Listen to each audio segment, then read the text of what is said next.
Review film kali ini ditulis oleh Miftahul Arifin. Di bawah umur. Apa jadinya bila pergaulan bebas hingga hamil di luar nikah tak hanya menimpa sepasang remaja SMA, tapi membentuk serangkaian peristiwa panjang yang dilakukan oleh banyak orang? Agaknya pengembangan inilah tawaran film arahan Emil Heradi, sutradara Nightbus, berjudul Di Bawah Umur ini. Salah seorang di antara dua penulisnya, Titin Watimena dan Sukhdev Singh, dikenal lebih sering menggarap skenario-skenario drama roman sebagaimana genre film ini.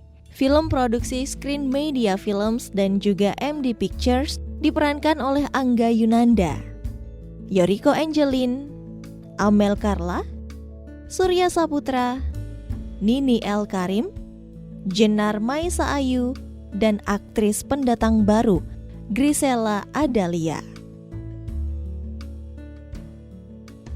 Aryo yang diperankan oleh Angga Yunanda adalah remaja SMA dengan kenakalan yang telah dianggap biasa oleh warga sekolah dan ibunya. Di tengah kebandelannya, ia bertemu Lana yang diperankan oleh Yoriko Angelin, siswa baru pindahan dari Bandung yang dalam waktu singkat digandrungi oleh para siswa kelas 3.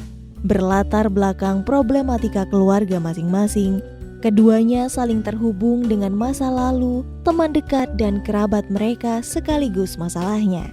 Sementara itu, ada persoalan masa lalu yang belum tuntas juga antara ibu Aryo yang diperankan oleh Dian Nitami serta Aryo.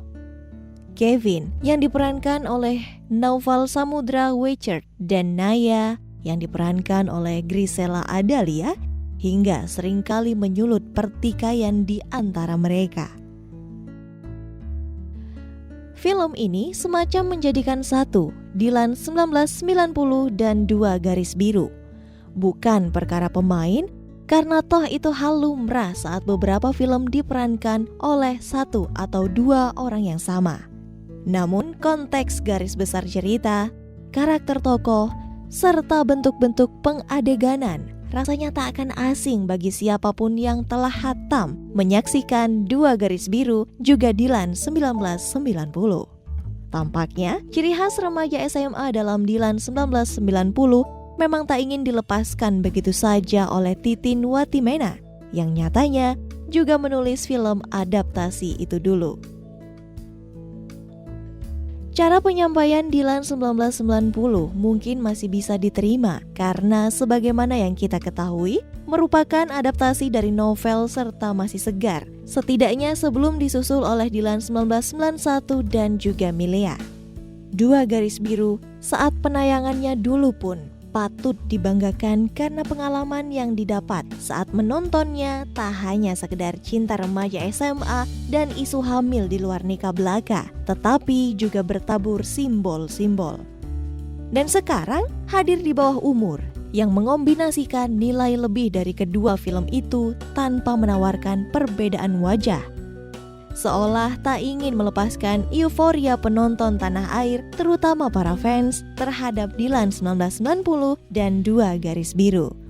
Walaupun barangkali ada niat baik di balik pemanfaatan ini, dengan mengangkat kembali topik-topik seputar pergaulan remaja SMA, kenakalan-kenakalan, hingga persoalan remaja SMA yang hamil di luar nikah.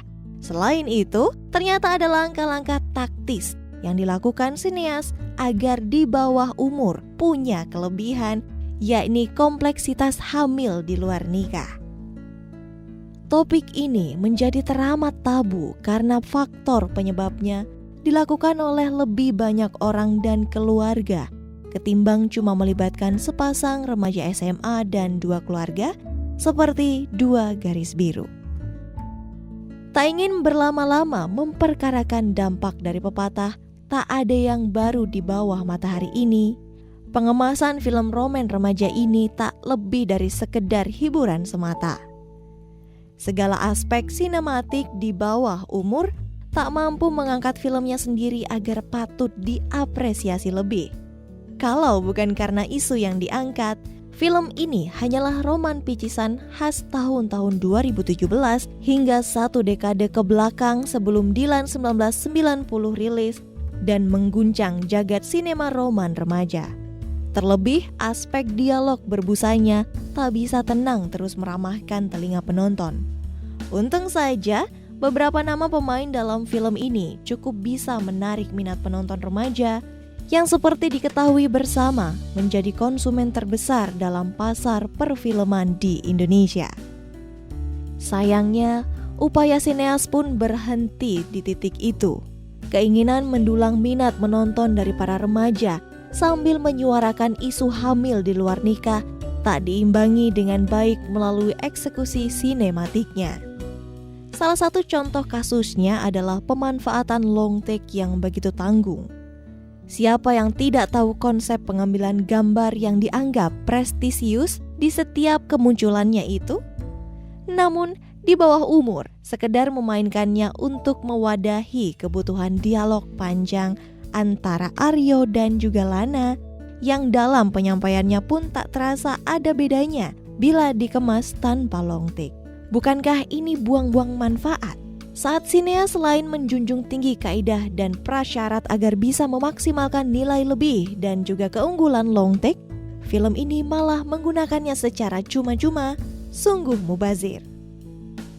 Di bawah umur, sebatas mempertahankan kehangatan isu yang dipupuk oleh dua garis biru, ditambah bumbu-bumbu euforia percintaan Dilan 1990. Perbedaan yang film ini coba hadirkan adalah keterlibatan lebih banyak tokoh sebagai pelaku, korban, teman, dan juga keluarga yang dibuat agar seolah-olah problematika hamil di luar nikah menjadi rumit.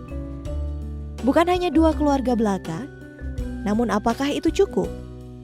Mengingat film tak hanya dibangun melalui kekuatan naratif dengan dialog yang berbusa, tapi juga sinematik. Montaza Lovers, itu tadi review film Di Bawah Umur yang ditulis oleh Miftahul Arifin.